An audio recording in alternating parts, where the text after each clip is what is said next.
मध्य प्रदेश की राजधानी भोपाल से बीके हिंदुस्तानी यूट्यूबर नेशनल मीडिया फाउंडेशन नई दिल्ली, वंदे भारत राष्ट्रीय न्यूज़ चैनल इंदौर आज मां नर्मदा के इस पावन तट दक्षिण पहुँचे हैं। ग्राम पंचायत बाबरी, तहसील सिवनी मालवा, जिला होशंगाबाद, नर्मदापुरम, मध्य प्रदेश में आज एक विशेष बैंकों के द्वारा आयोजन किया गया। भारतीय रिजर्व बैंक ने इस कार्यक्रम को यहाँ तक पहुँचाने में अपनी भूमिका अदा की है, जिसमें बैंकों में जो चल रहे फ्रॉड, बैंकों के नाम से जो लूट मची है, उससे बचने के रास्ते बताए जाएंगे और बैंकों में किस प्रकार से कौन सी योजनाओं को अपने पोर्टल के माध्यम से किस प्रकार से एक सामान्य नागरिक खोल सकेगा, उसके लिए जानकारी देंगे।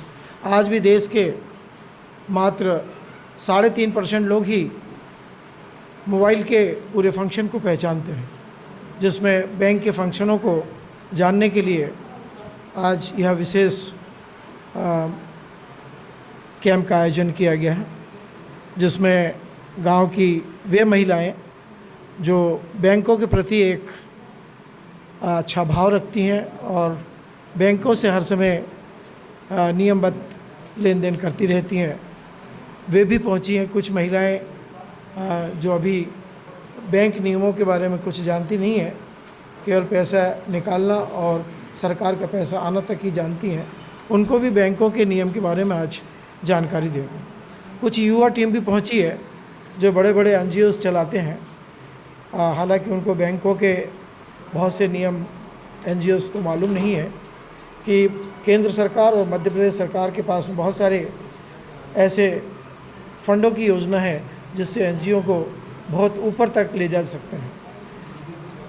मैं वरिष्ठ पत्रकार BK हिंदुस्तानी आज इस आयोजन में आए हुए सभी बैंक के अधिकारियों का एवं गांव से आए सभी हमारी भाभियों का, बहनों का, लाड़ियों का, माताओं का और काका जी का और हमारे वर्तमान सरपंच आदरणीय श्री लीलाधर पटेल जी जो हमारे काका जी भी हैं, उनका भी हम इस आयोजन में पत्रकारों की पूरी टीम के साथ में सम्मान करते हैं।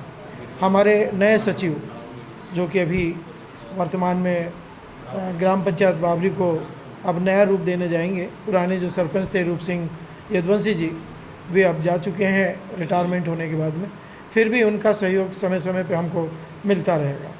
सहायक सचिव जो इस कार्यक्रम में पूरी तरह लगे हुए हैं, कैमरे से अभी बाहर हैं वो, हम उनको भी कुछ देर बाद कैमरे में लेने का प्रयास करेंगे। इसी गांव में बहुत से ऐसे लोग हैं जो विशेष योगदान से जुड़े हैं, खेलों से और कई गतिविधियों से, उनके बारे में भी हम आपको इस आयोजन स्थल से जानकारी देंगे। सबसे बड़ी बात है कि 2026 के इस 18 अगस्त 1926 का यह कार्यक्रम इसलिए भव्य है कि इस भवन का उद्घाटन ही बैंक के कार्यक्रम से हो रहा है। कल तक हम इंतज़ार कर रहे थे कि इसका उद्घाटन कौन करेगा, पर सुरेंद्र गुरु जी ने ये कहा कि इस समय फाइनेंस की व्यवस्था कमज़ोर है, इसीलिए हम ये चाहते हैं कि आधार कोई बने, नाम किसी का हो जाए।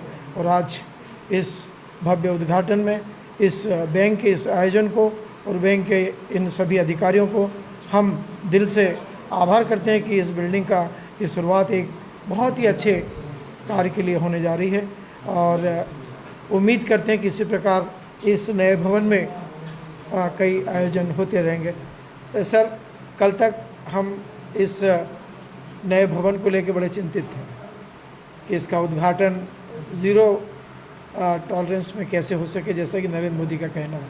तो आज तो बड़े खुश हैं आप? नहीं, अभी उद्घाटन नहीं हुआ है, अभी तो केवल औपचारिकता मात्र। नहीं, औपचारिकता को हम शासन की प्रोसेस के तहत भवन अपने होने पर नहीं, जब तक उद्घाटन नहीं होगा, तो केवल कार्य। अच्छा, मतलब उपयोग कर रहे हैं अब। ठीक है सर, जो बात हमने कही थी उसको वापस लेते हैं और जो शासकीय शब्दावली उसको हम अभी सुरेंद्र गुरु जी से हमने सुना, इसका विशेष उद्घाटन समय आने पर किया जाएगा। अभी तो केवल भवन को उपयोग में इसलिए लाया जा रहा है कि इसका अभी काम चल रहा है। लीजिए, हम अब अगला पेज आपको कार्यक्रम के शुभारंभ होने पर लाइव करेंगे। इन्हीं शब्दों के साथ में आदरणीय श्रीधर काका जी का, नए आए हमारे सचिव महोदय का और सभी बैंक अधिकारियों का और हमारी जीजी बहनों भाभीयों माताराम और गांव के आए हमारे सभी युवा नानक भाई का, राजेंद्र भाई का और बसंत भाई का, सभी का हम सम्मान करते हैं। इन्हीं शब्दों के साथ में मैं वरिष्ठ पत्रकार BK हिंदुस्तानी, जय हिंद, जय भारत।